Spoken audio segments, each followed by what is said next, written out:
ओम नमो भगवते वासुदेवाय। नमस्कार दोस्तों, मैं भावनी मिश्रा अपने चैनल में आप सभी का एक बार फिर से स्वागत करती हूँ। कैसे हैं आप लोग? आशा करती हूँ आप सब बहुत अच्छे होंगे। कल है परवर्तिनी एकादशी, जिसे कर्मा या पद्मा एकादशी के नाम से भी जाना जाता है। तो आइए जानते हैं पूजा का शुभ मुहूर्त, पारण का शुभ मुहूर्त और पूजा विधि और इसका महत्व के बारे में मैं आपसे बात करने जा रही हूँ। तो चलिए वीडियो स्टार्ट करते हैं। परवर्तिनी एकादशी का व्रत कल 29 अगस्त दिन शनिवार को रखा जाएगा। यह व्रत भगवान विष्णु के भक्त यानी वैष्णव रखते हैं। भगवान विष्णु देवशयनी एकादशी के दिन 4 महीने के लिए सो जाते हैं। देव उठनी एकादशी पर उठते हैं। माना जाता है कि परवर्तिनी एकादशी के दिन भगवान विष्णु सोते हुए करवट बदलते हैं। स्थान में परिवर्तन होने के कारण ही इस एकादशी को परवर्तिनी एकादशी का नाम दिया गया है। एकादशी तिथि भगवान विष्णु को बहुत प्रिय है, इसलिए भी उनके भक्त इस दिन व्रत करके उनको प्रसन्न करने की कोशिश करते हैं। अब मैं आपको बताने जा रही हूँ कि परवर्तिनी एकादशी की पूजा विधि क्या है। इस दिन ब्रह्म मुहूर्त में उठकर स्नान करना चाहिए। ब्रह्म मुहूर्त मतलब सुबह सुबह आपको 5 बजे से पहले उठ जाना है। इसके बाद साफ स्वच्छ कपड़े पहनने चाहिए। जिस स्थान पर पूजा करनी है उस स्थान पर साफ सफाई करनी चाहिए। फिर गंगा जल डालकर पूजन स्थल को पवित्र करना चाहिए। इसके बाद एक चौकी लेनी चाहिए और उस चौकी पर पीले रंग का वस्त्र बिछाना चाहिए। भगवान लक्ष्मी नारायण की प्रतिमा या कोई फोटो हो उसको वहां पर विराजमान करना चाहिए। दीपक जलाना चाहिए और प्रतिमा पर कुमकुम या चंदन का तिलक लगाना चाहिए। हाथ जोड़कर भगवान विष्णु का ध्यान करें। प्रतिमा पर तुलसी के पत्ते और पीले पुष्प अर्पित करने चाहिए। फिर विष्णु चालीसा, विष्णु स्तोत्र, विष्णु सहस्त्र नाम का पाठ करना चाहिए। इसके बाद भगवान विष्णु के मंत्रों या नाम का जप अवश्य करें। इसके बाद भगवान विष्णु जी की आरती करनी चाहिए। उनसे पूजा में हुई गलतियों के लिए क्षमा मांगनी चाहिए। किसी पीले रंग का फल या मिठाई चढ़ानी चाहिए। अगर हो सके तो आप अपने हाथों से बना के चढ़ा सके तो बहुत अच्छा है। तो ये है परवर्तिनी एकादशी के दिन की पूजा विधि। बहुत ही सरल विधि है। जो भी लोग व्रत रखें इस तरह से पूजा आराम से कर सकते हैं।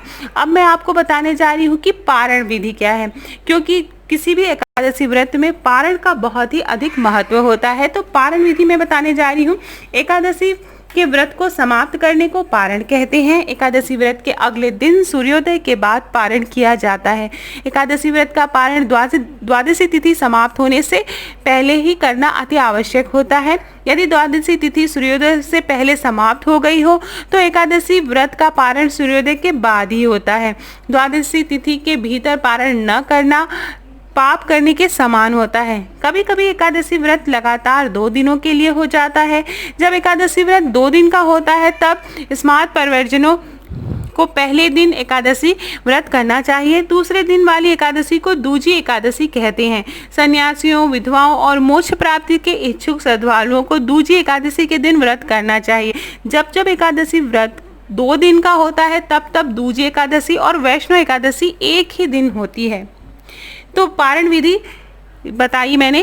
पारण आपको द्वादशी खत्म होने से पहले ही करना है। अब मैं आपको मुहूर्त बताने जा रही हूँ कि परवर्तिनी एकादशी का शुभ मुहूर्त क्या है, पारण कब करना है, पारण का शुभ मुहूर्त क्या है।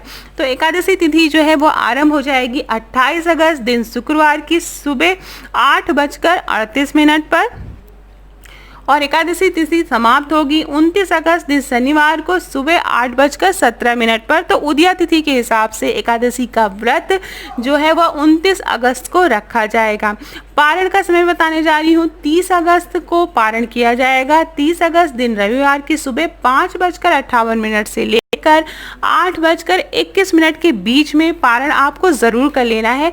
मतलब 30 अगस्त को 8:21 से पहले आपको पारण कर लेना है। उसके बाद आप पारण ना करें। तो ये था पारण का मुहूर्त। अब मैं आपको बताने जा रही हूँ कि परवर्तिनी एकादशी का महत्व क्या है। परवर्तिनी एकादशी के दिन व्रत कर भगवान विष्णु की पूजा करने से वाजपेय यज्ञ के बराबर फल मिलता है।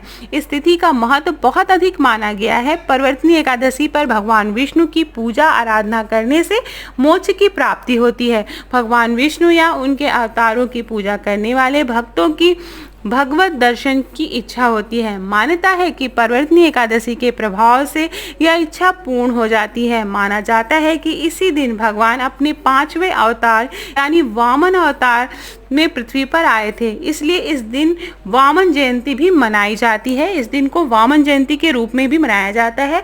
परिवर्तनी एकादशी को पद्मा एकादशी या कर्मा एकादशी के नाम से भी जाना जाता है, तो जो इस वर्ष 29 अगस्त को है। इसके लिए मैंने इसका जो व्रत कथा है वो मैं अगले वीडियो में आपसे शेयर करूंगी। अगर आपको वीडियो पसंद आया हो तो अपने दोस्तों प्रियजनों के बीच में शेयर करिएगा। कमेंट बॉक्स में जय विष्णु भगवान जी की ज़रूर लिखिएगा। आशा करती हूँ आपको मेरा वीडियो पसंद आया होगा। बहुत बहुत धन्यवाद ये वीडियो देखने के लिए।